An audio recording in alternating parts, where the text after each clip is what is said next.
Karibu katika sehemu ya kwanza ya simulizi ya kisa hichi cha kweli cha dada ambaye anasimulia namna ambavyo mume wake ambaye alikuwa ni tajiri mkubwa alivyomficha vitu vingi kuhusiana na utajiri wake. Kumbe alikuwa ni Freemason, na katika nyumba yake kuna chumba cha siri ambacho huyu dada alikuja kukifahamu baadaye, na hii yote imekuja kutokana na mume wake kuvunja baadhi ya masharti. Hii ni sehemu ya kwanza ya simulizi hii ya kisa cha kweli kabisa.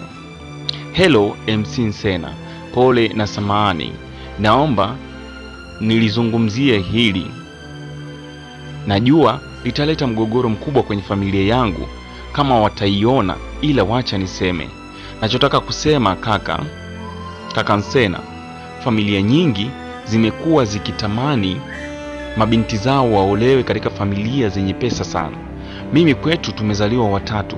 Mimi ni wa pili kuzaliwa. Familia yetu ni familia yenye uwezo wa kati, na maanisha tuna uwezo wa kupata mahitaji ya kila siku kadri Mungu alivyotujalia. Huku kwetu kaskazini kuna mtindo au tabia ya wazazi kuwalazimisha mabinti zao kuolewa kwenye familia za kitajiri, na wakikosa basi wazazi hufanya shughuli huku wakionyesha furaha, lakini sio ile furaha kama binti ataolewa kwenye familia za kitajiri. Dada yangu wa kwanza alibahatika kupata mchumba. Wazazi wangu hawakumpenda sana yule mchumba wake kwa sababu ya hadhi yake na hali ya kiuchumi ya familia yake. Pili, familia yake haikuwa moja ya familia maarufu hapa kaskazini. Tunapozungumzia kaskazini tunasema ni Kilimanjaro na Arusha. Hivyo wazazi wangu hilo halikuwapendeza, maana wao ni moja ya familia maarufu japo sio sana, ila wanafahamika. Kwa hiyo siku zote dada yangu akija walikuwa wanamsema kuwa kawadhalilisha wazazi. Ameolewa na mwanaume maskini, sasa anateseka na anakuja nyumbani na bajaji, na wakati alikuwa na nafasi ya kupata mwanaume mwenye pesa na ambaye angempenda sana. Dada yangu alikuwa anaumia sana, na hata mume wake alikuwa akija nyumbani hakuna mtu alikuwa anamjali. Mungu akabarikia nikapata mchumba. Mchumba wangu huyu, kukutana kwetu tulikutana kwenye sherehe. Mimi na wazazi wangu tulienda kama waalikwa. Baba alinitambulisha kwa marafiki wengi katika ile sherehe. Kati ya hao alinitambulisha kwa baba mmoja ambaye alikuja na kijana wake wa kiume na wa kike. Baba alinitambulisha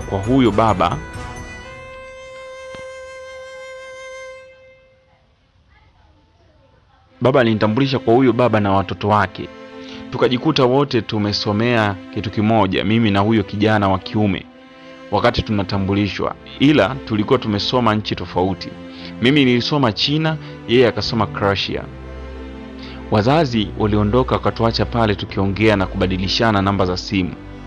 Wakati huo nilikuwa na mpenzi wangu, nilikuwa nampenda na yeye ananipenda. Tatizo moja tu, hakuwa anataka kuja kujitambulisha nyumbani.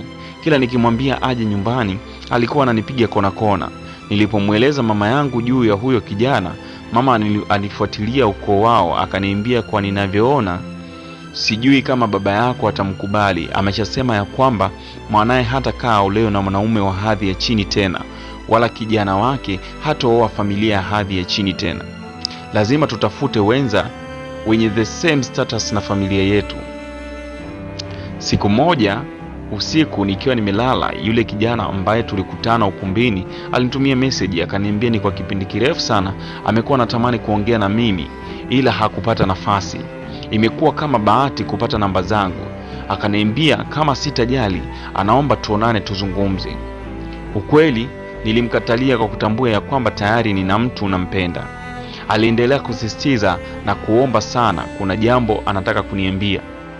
Kusema ukweli, kadri alivyokuwa anazungumza ndo kadri nilikuwa naendelea kushawishika. Kozi alikuwa ananiambia maneno mazuri sana. Basi nikamkubalia. Na kweli nilionana naye tukazungumza. Nilikuwa nafurahia mazungumzo yake. Wakati wa kuondoka akasema anipe lift anipeleke nyumbani, nikamkubalia. Tulipanda ndani ya gari yake. Ilikuwa gari ya kisasa sana, mfano wa zile zinazokuwa kwenye msafara wa viongozi, yani ma V8 yale. Nilishangaa, nikamwambia unaweza kuendesha hii ni gari, unaweza kuendesha gari? Akasema sio, naweza tu, hii ni gari yangu. Nikamtania, haya huwa wanapanda maraisi? Akatabasamu akanijibu kuwa yeye anapenda sana magari. Siku ukija kwangu nina magari zaidi ya 7. Alinifikisha nyumbani, nikaingia ndani ya geti nikiwa na kumbuka maneno yake mazuri, nikawa na tabasamu tu. Kiukweli alikuwa kijana mzuri na mtanashati, lakini akilini nikawa nawaza kapata wapi hela za kununua magari yote hayo 7. Usiku nilipopanda kitandani nikaona message inasema, nakutakia usiku mwema mke wangu mtarajiwa. Nilishtuka sana, lakini nikatabasamu. Nikamjibu haya bana, na wewe pia. Nikalala. Tuliendelea kuwasiliana akinitumia zawadi kila kukicha. Mimi sikuwa nafanya kazi yoyote, ikabidi nimuulize yeye anafanya shughuli gani kwa sasa. Akasema anajishughulisha na biashara zake. Nikamwambia hongera, ulipita mwezi tangu kufahamiana kwetu. Nami nikajikuta nimezama mapenzini. Alinichanganya zaidi aliponiambia yuko tayari kufunga ndoa na mimi muda wowote kuanzia sasa. Nikajikuta namsahau yule mpenzi wangu wa zamani. Siku moja nilimtumia message yule mpenzi wangu mwingine, nikamwambia kuna mtu anataka kuja kujitambulisha kwetu. Je, wewe una mpango wa kuja kujitambulisha kwetu hivi karibuni? Akajibu, nilijua tu una mtu kuanzia leo, mimi na wewe basi. Alivyonijibu hivyo, kiukweli nikarudi kumtext yule kaka, nikamuuliza lini unakuja kujitambulisha. Akajibu, niambie wewe, siku yoyote nitakuja. Mimi nikamjibu hata kesho sawa. Akasema basi waandae wazazi, juma hii sisi tutakuja.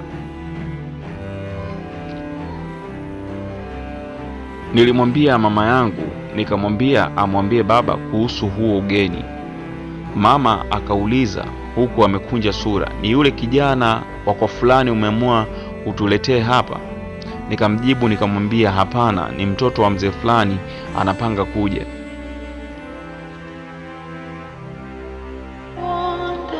Furaha akapokea furaha. Nikamwambia hapana mama, nikamuonyesha tunavyowasiliana. Mama akafurahi sana, akanikumbatia, akaniambia umejua kutuheshimisha mwanangu. Mama akampigia simu baba, akamueleza uwahi kurudi, nina taarifa nzuri leo. Baba akamwambia niambie tu. Mama akaelekea chumbani akiongea na simu. Nadhani huko alimuelezea kila kitu baba.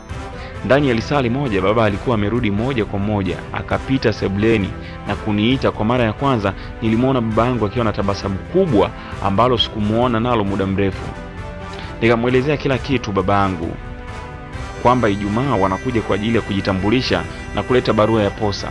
Baba akafurahia sana na kuwapigia ndugu zake kijijini waanze kuja kuanzia Jumatano. Mama naye akapigia ndugu zake waanze kuja kuanzia Jumatano.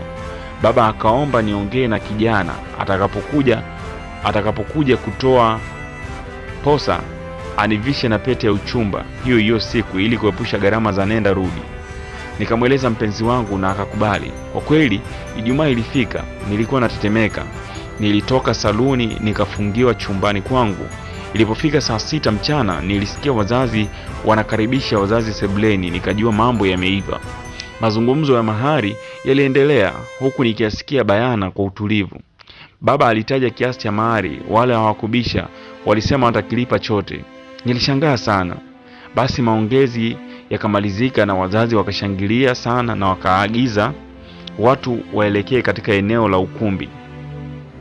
Nyumbani kwetu kuna eneo kubwa tu, kwa hiyo eneo hilo ndilo lililoandaliwa kuwa eneo la ukumbi.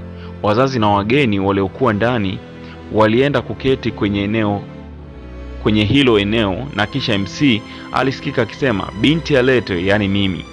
Ukapigwa wimbo, nikaletwa ukumbini.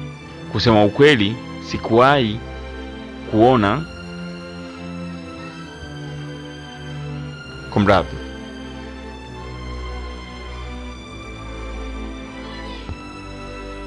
Kusema ukweli sikuwahi kuona eneo la nyumbani limepambwa na kupendeza vile. Hata sherehe ya dada yangu ilipambwa, ila haikupendeza hivi. Nilipomuuliza mama yangu, mbona mapambo ya gharama sana? Utasema sio ndio, kumbe ni pete. Mama akajibu, mchumba wako kasema hapa papambwe pawe kama paradiso. Amelipa pesa nyingi sana kwa ajili ya kupamba. Mpambaji alitoka Dar. Mimi nilitabasamu tu. Ulifika muda sasa, mchungaji akaendesha ibada fupi, taratibu zote zikafuatwa. Mchumba akafika mbele akiwa na marafiki zake zaidi ya 10, walivaa nguo nadhifu sana. Wakatoa pete kwenye kisanduku cha kung'aa kikubwa tu, kisha mchumba wangu alinivalisha pete. Watu walishangilia na sisi tukakumbatiana kwa furaha. Baada ya hapo, mchumba wangu aliulizwa kama ana lolote la kusema na MC akasema ndio. Na hapo tunafikia tamati ya sehemu hii ya kwanza ya simulizi ya kisa hichi cha bibie, ambaye yeye anasimulia kwa undani vile ambavyo wazazi wengi wamekuwa wakishinikiza watoto wao waolewe na watoto kutoka familia za kitajiri, lakini hawajui siri nyuma ya utajiri huo. Tutakwenda kujua undani wa kisa hichi katika sehemu ya pili na sehemu nyingine zaidi za kisa hichi ya simulizi ya kweli ambayo bibie amemwandikia MC Nsena katika DM yake, naye MC Nsena bila iana ameshirikiana na sisi.